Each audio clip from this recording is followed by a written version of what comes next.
नमस्कार. आजच्या या खास विश्लेषणामध्ये सर्वांचं स्वागत आहे. आज आपण एका अशा विषयावर बोलणार आहोत जो आपल्या रोजच्या धावपळीत कुठेतरी हरून जातो, पण त्याचा थेट परिणाम आपल्या प्रत्येकावर होत असतो. तो विषय म्हणजे आपला रोजचा थकवा. आजच्या या धावपळीच्या युगात आपण मानसिकदृष्ट्या इतके का थकतो यावर आपण अतिशय सविस्तर चर्चा करणार आहोत. चला तर मग लगेच सुरुवात करूया आणि या थकव्यामागची खरी कारणं शोधूया. कधी-कधी ना एक अतिशय विचित्र आणि चक्रावून टाकणारी परिस्थिती उद्भवते.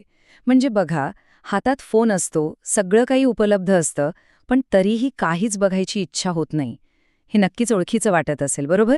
आपण नुसतेच फोनच्या स्क्रीनकडे पाहत बसतो, पण मेंदूला कोणतीही नवीन माहिती घेण्याची अजिबात इच्छा उरलेली नसते. आतून एक प्रकारची शून्यता जाणवत असते. पण असं का होतं? आणि हा पुढचा मुद्दा तर आणखीनच गोंधळात टाकणारा आहे. रात्रीची 7-8 तासांची झोप पूर्ण झालेली असते, पण तरीही सकाळी उठल्यावर शरीर अगदी थकल्यासारखं वाटतं. शारीरिकदृष्ट्या पाहिलं तर हा किती मोठा विरोधाभास आहे ना. विश्रांतीचा वेळ पूर्ण होऊनही शरीरात ताजेपणा नसतो, अंथरुणातून बाहेर पडण्याची ऊर्जा जाणवत नाही. मग अशा वेळी साहजिकच एक प्रश्न मनात येतो, काय हा खरोखरच फक्त आळशीपणा आहे? जेव्हा काहीही करण्याची इच्छा नसते तेव्हा आपण स्वतःलाच अत्यंत कठोरपणे जज करू लागतो. मी किती आळशी आहे असा शिक्का आपण स्वतःवरच मारून मोकळे होतो.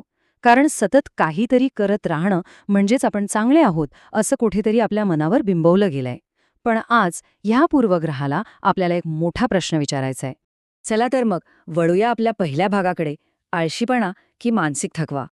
तर सत्य हे आहे की ज्याला आपण आळशीपणा समजतो ना, तो मुळात आपला मानसिक थकवा असू शकतो.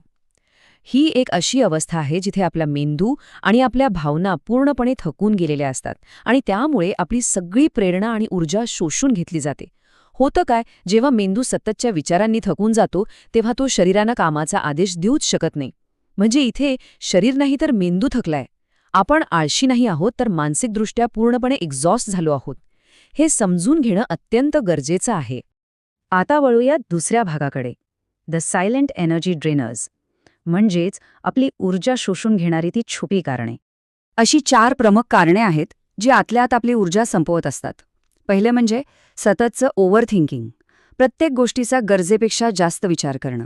हा विचारांचा गोंधळ मेंदूची प्रचंड ऊर्जा खाऊन टाकतो. दुसरं कारण म्हणजे तुलना. आजकाल सोशल मीडियावर इतरांचं छान आयुष्य बघून नकळत आपली त्यांच्याशी तुलना होते आणि मनावर भयंकर ताण येतो. तिसरं, भविष्याची चिंता. पुढे काय होणार या विचाराने आपली वर्तमानातली शांतता नष्ट होते. आणि चौथं म्हणजे स्वतःवरच असलेला प्रचंड दबाव, प्रत्येक गोष्टीत परफेक्ट असण्याची धडपड. ही 4ही कारणे अतिशय शांतपणे आपली ऊर्जा संपवत असतात. आणि म्हणूनच आता आपण आलो आहोत तिसऱ्या आणि सर्वात महत्त्वाच्या भागावर, मानसिक विश्रांतीची गरज. हे पहा, यासाठी फार काही कठीण करण्याची गरज नाही, फक्त या 3 सोप्या पायऱ्या करून पाहायला हव्यात. पहिली पायरी, फक्त 5 मिनिटासाठी तो फोन बाजूला ठेवणं. जगाशी असलेला तो सततचा संपर्क थोडा वेळ पूर्णपणे तोडून टाकणं. दुसरी पायरी, एक अतिशय शांत आणि दीर्घ श्वास घेणं. श्वासावर लक्ष केंद्रित केलं की मन आपोआप थोडं शांत होतं. आणि तिसरी, सर्वात महत्त्वाची पायरी, स्वतःला आतून एक अगदी साधा प्रश्न विचारणं, मी खरंच ठीक आहे का? या प्रश्नाचा प्रामाणिक उत्तर शोधताना जो वेळ आपण स्वतःला देतो तोच मनासाठीचा खरा ब्रेक असतो. कारण शारीरिक विश्रांती आणि मानसिक विश्रांती या 2 पूर्णपणे वेगवेगळ्या गोष्टी आहेत. शारीरिक विश्रांती झोपेच्या माध्यमातून शरीराला सावरते, पण मानसिक विश्रांती जगाशी संपर्क तोडून आणि दीर्घ श्वसनाच्या माध्यमातून मनाला सावरते. म्हणूनच आपण मगाशी पाहिलं तसं फक्त 8 तास झोपून तो मानसिक थकवा जात नाही.